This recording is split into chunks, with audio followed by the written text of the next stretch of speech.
کسی بھی سطح پر کوئی بندہ خلاف ورزی کرتا ہے، جان بوجھ کر اس کا مذاق اڑاتا ہے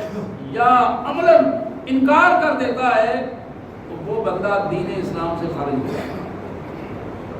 یہ بات ہمارے ذہن میں رہنی چاہیے، اس لیے کہ یہ بنیاد ہے، یہ رکن ہے،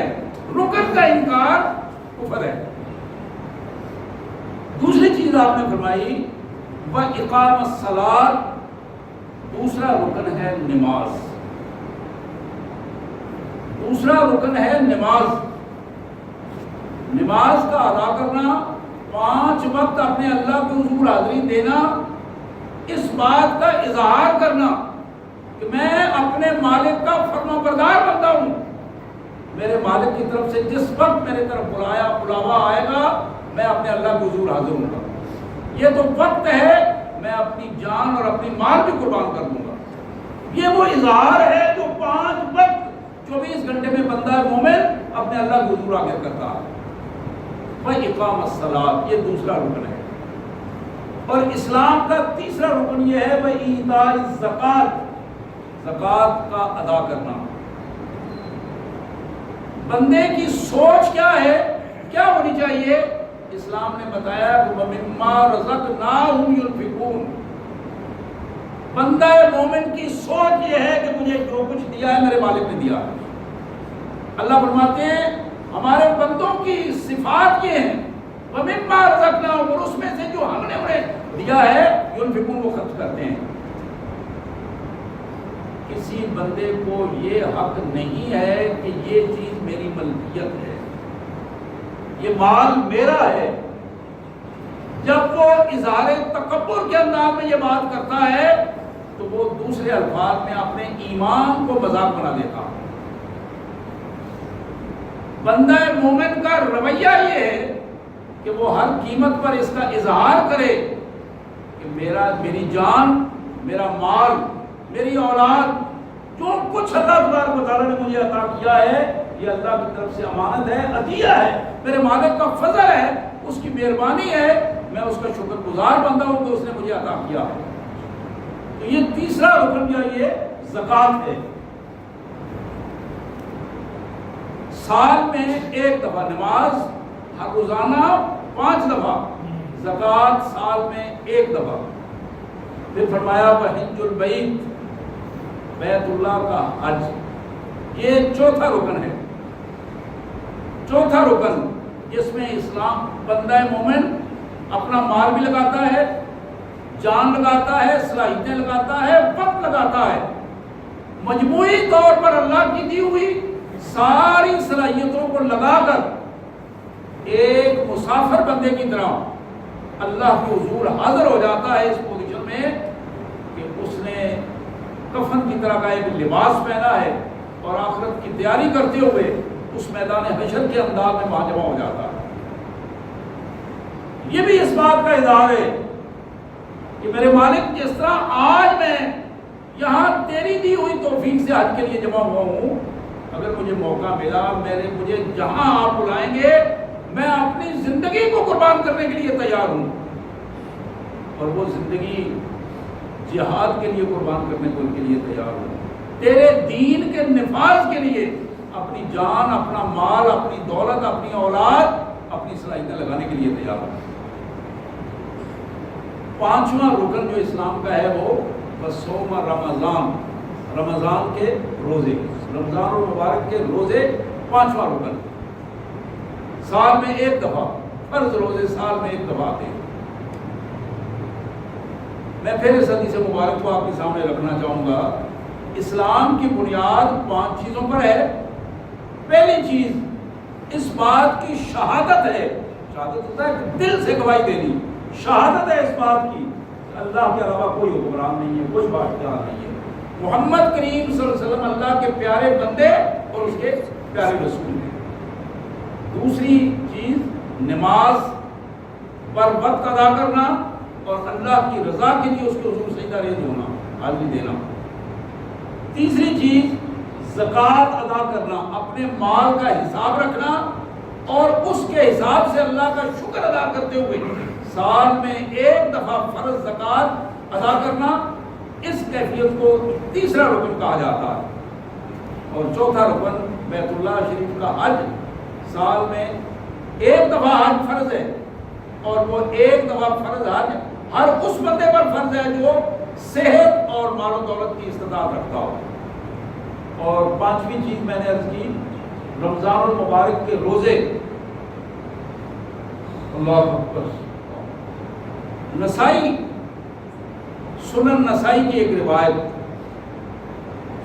سنن ابن ماجہ، صحیح ابن خزیمہ،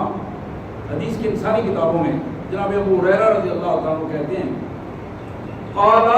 جناب ابو سعید خدری ان کی بھی یہ روایت ہے کہ وہ دونوں کا بیان ہے کہ خطب علی رسول اللہ صلی اللہ علیہ وسلم، ایک دن اللہ کے رسول صلی اللہ علیہ وسلم نے ہمارے سامنے خطبہ ارشاد فرمایا، فقال والذی نفسی بیدہ، ثلاث مرات، 3 دفعہ آپ نے یہ الفاظ کہے، قسم ہے مجھے اس ذات کی جس کے قبضہ قدرت میں میری جان ہے۔ یہ الفاظ 3 دفعہ آپ نے کہے، والذی نفسی بیدہ، میں قسم اٹھاتا ہوں اس ذات گرامی کی جس کے قبضہ قدرت میں میری جان ہے۔ ثلاث مرات، 3 دفعہ یہ بات کہی، ثم اقبہ فاقبہ، یہ بات کہہ کر 3 دفعہ کہا، آپ نے اپنے سر مبارک کو جھکایا اور کچھ دیر اس کیفیت میں رہے۔ کل رجل منا یبکی لا یدری علی ماذا حلف، جب رسول اللہ صلی اللہ علیہ وسلم نے سر نیچے کیا، ہر شخص جو بیٹھا ہوا تھا اس کی آنکھوں سے آنسو نکلے اور بے ساختہ سب نے رونا شروع کر دیا، اس بات پر کہ وہ کتنی اہم بات ہے، لا یدری علی ماذا حلف۔ ہم میں سے کوئی بندہ نہیں جانتا تھا کہ رسول اللہ صلی اللہ علیہ وسلم نے یہ اہم بات جس کے لیے 3 دفعہ قسم اٹھائی ہے وہ بات کیا ہے، اور رونے کی وجہ اللہ کا خوف تھا۔ ثم رفع راسہ، ذرا غور کیجیے اس بات پر کہ کبھی اللہ کا قرآن سن کر، رسول اللہ کا فرمان سن کر اور دین کے حوالے سے اپنے رویے کو دیکھ کر ہمیں رونا آیا ہو، کبھی ہمارے آنکھوں سے آنسو بہے ہوں، کبھی اتفاق سے اس پہ غور کیجیے، یہ جو صحابہ کرام کا رونا آتا ہے، اور قرآن مجید میں بعض اوقات اس کا تذکرہ ہے، احادیث مبارک میں تذکرہ ہے، قرآن میں آتا ہے کہ جب یہ اللہ کا کلام سنتے ہیں تو ان کے جسم کانپ جاتے ہیں، کانپ اٹھتے ہیں اور آنکھوں سے آنسو بہہ پڑتے ہیں۔ ایمان کی یہ وہ کیفیت ہے، وہ حالت ہے کہ جب یہ ایمان نقطہ عروج پہ ہوتا ہے، اللہ کا کلام دلوں پر اثر کرتا ہے، پھر دین کے جائزہ لینے کا موقع آتا ہے، ورنہ بات کاموں میں آتی ہے، آگے نکل جاتی ہے، بات بنتی نہیں ہے۔ جناب ابو ہریرہ کہتے ہیں، کل رجل منا یبکی لا یدری علی ماذا حلف، ہم میں سے ہر آدمی جو بیٹھا تھا وہ رو رہا تھا، اسے معلوم نہیں تھا کہ کس بات پر رسول اللہ صلی اللہ علیہ وسلم نے یہ قسم اٹھائی ہے۔ ثم رفع راسہ وفی وجہ البشرا، پھر کچھ دیر بعد جب نبی محترم صلی اللہ علیہ وسلم نے اپنا سر مبارک اٹھایا تو ہم نے دیکھا کہ آپ کے چہرہ انور پر خوشی کے اثرات تھے، خوشی کے اثرات۔ اگلا جملہ سنیے، کمال جملہ ہے راوی کا، کہتے ہیں فکانت احب الینا من عمر النعام، خدا کی قسم قیمتی ترین اونٹ جو سرخ اونٹ اس زمانے میں گنے جاتے تھے، جو ہزاروں ریال کے ملتے تھے، وہ سرخ اونٹ ہمیں کئی اگر مفت بھی مل جاتے، اس سے زیادہ ہمیں خوشی یہ تھی محمد کریم صلی اللہ علیہ وسلم کے چہرے انور پر خوشی کیا آتا تھا۔ حضور کے چہرے پر جب خوشی آتی تھی ہم دنیا جہاں کی نعمت محسوس کرتے تھے، ہماری خوشیاں دوبارہ ہو جایا کرتی۔ سبحان اللہ، تو جناب ابو ہریرہ کہتے ہیں کہ قالا، میرے آقا صلی اللہ علیہ وسلم نے اپنا سر مبارک اٹھایا، آپ کے چہرے پر خوشی کے آثار، اور ہمیں بھی روتے روتے خوشی محسوس ہوئی، اور ہر شخص کے وہ بیٹھا ہوا خوش ہوا۔ آپ نے فرمایا ما من عبد یصلی الصلوات الخمس، وہ شخص بھی ایمان لانے کے بعد 5 نمازیں پورے اہتمام کے ساتھ ادا کرتا ہے، وَيَصُومُ رمضان، اور رمضان المبارک کے روزے پورے اہتمام اور شوق سے رکھتا ہے، وَيُخْرِجُ الزَّكَاةَ، اپنے مال کا حساب کر کے اہتمام کے ساتھ سال میں زکوٰۃ نکالتا ہے، وَيَجْتَنِبُ الْكَبَائِرَ السَّبْعَ، اور 7 بڑے بڑے گناہ جو اللہ تبارک و تعالیٰ نے، اللہ کے رسول صلی اللہ علیہ وسلم نے گنوا کر بتا دیے ہیں، ان سے بندہ بچتا رہتا ہے، الا فتحت لہ ابواب الجنہ، یہ وہ بندہ ہے جس بندے کے لیے جنت کے دروازے دنیا میں کھول دیے جاتے ہیں، وہ بھی فوت نہیں ہوا ہوتا،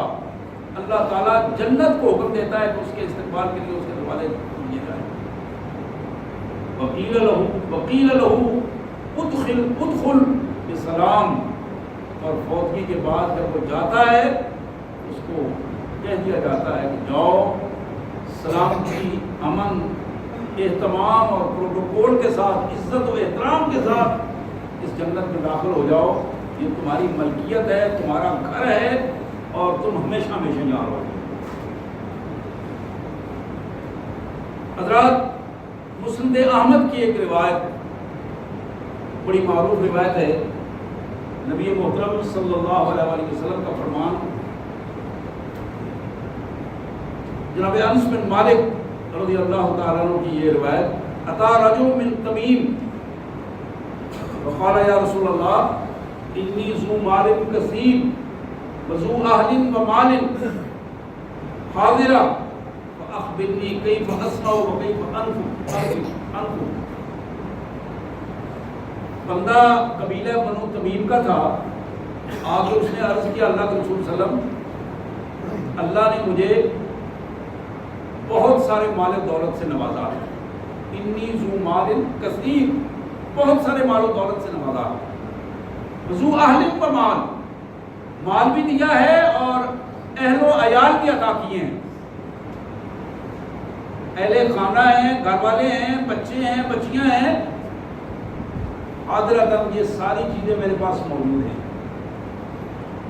فاخبرنی کیف اصنع وکیف انفق، ارشاد فرمائیے میں اس مال اور اولاد کو کس طرح لگاؤں دین کے راستے پر۔ ہم ذرا فکر کا اندازہ کیجیے، دنیا داری میں فکر تو یہ ہوتی ہے کہ میں مال کو کس طرح بچا کے رکھوں، اپنی اولاد کو کس طرح سنبھالوں۔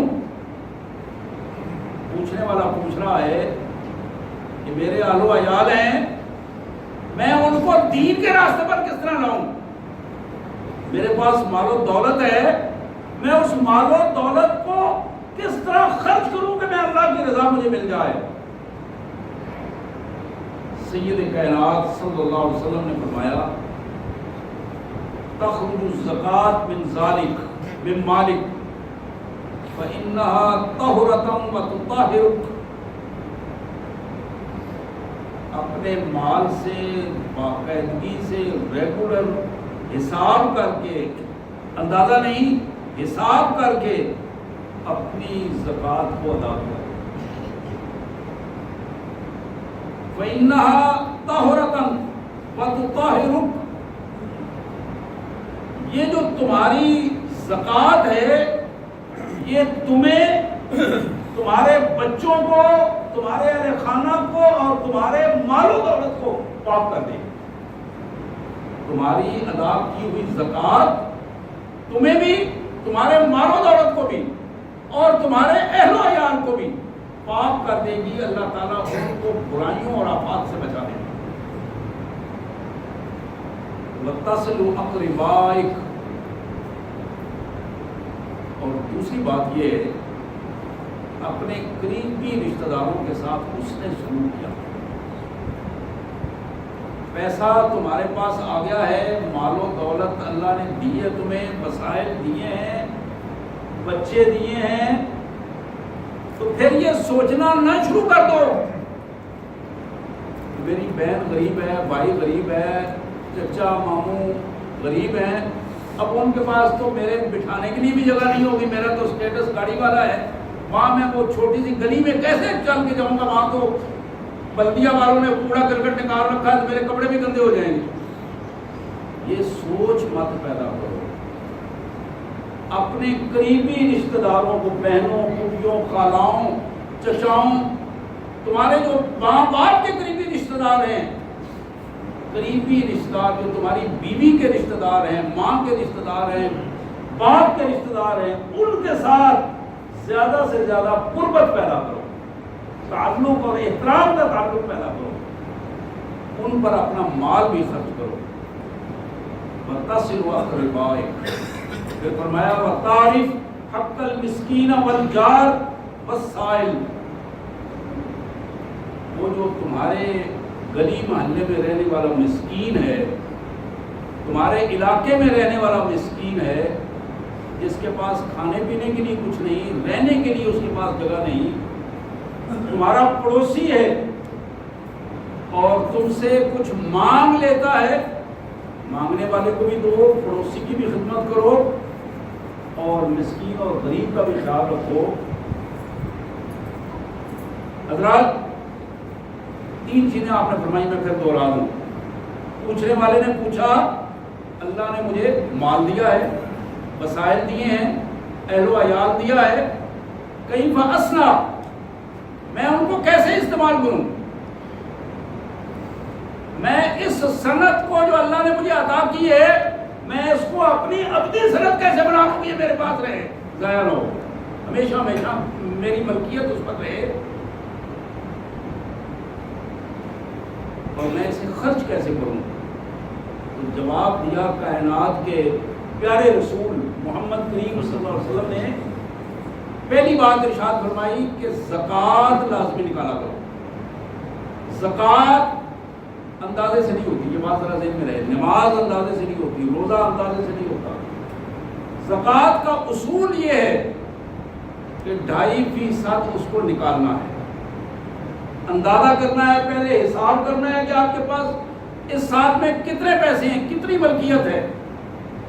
100 کے وہ تو اس پر 2.5 روپے اللہ کی راہ میں دینے ہیں، باقی جو 97.5 ہیں وہ آپ کے ہیں، اس میں جس جس کو جی کرے دو، لیکن یہ 2.5% لازمی فرض ہے، یہ دینا ہے آپ. اس کی فرضیت کا جو بنیاد ہے، یہ بات بھی ہمارے ذہن میں رہنی چاہیے کہ ہمارے پاس اگر 7.5 تولے سونے کا کوئی بندہ مالک ہے، وہ عورت ہے، وہ مرد ہے، وہ بچہ ہے، وہ بوڑھا ہے، 7.5 تولے سونے کی ملکیت ہے اس کی، یا پھر 52 تولے 52 تولے چاندی کا وہ مالک ہے، ان دونوں میں سے کسی ایک کا یہ بنیادی نصاب ہے زکوٰۃ کا، یا ان دونوں میں سے کسی ایک کے برابر پیسہ ہے اس کے پاس، اتنا سونا بھی نہیں ہے، چاندی بھی نہیں ہے، لیکن 52 تولے چاندی کے برابر پیسہ آ گیا ہے. یہ وہ بنیاد ہے،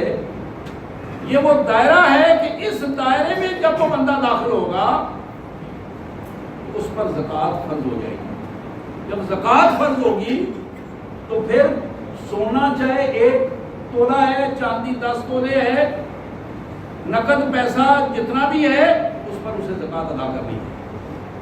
محمد کریم صلی اللہ علیہ وسلم نے اسے بتایا کہ پہلا کام یہ کرو کہ زکوٰۃ ادا کرو. زکوٰۃ ادا کرنے کے ساتھ یہ بات ذہن میں رکھو، زکوٰۃ تمہیں بھی، تمہارے بچوں کو بھی، تمہارے مال و دولت کو بھی پاک تر کر دے گی، اندر اور باہر سے پاکیزگی عطا کرے گی. پھر دوسری بات یہ فرمائی کہ جو تمہارے پاس اپنا پیسہ بچتا ہے اس پیسے میں سے اپنے قریبی رشتہ داروں پر خرچ بھی کرو، ان سے اچھے تعلقات بناؤ، ان کی دعائیں تمہارے لیے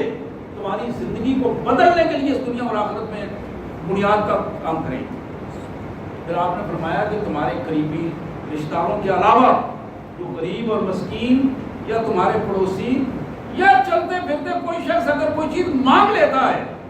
ان سب پر خرچ کرنا تمہارا فرض ہے۔ حضرات بڑی خوبصورت بات جناب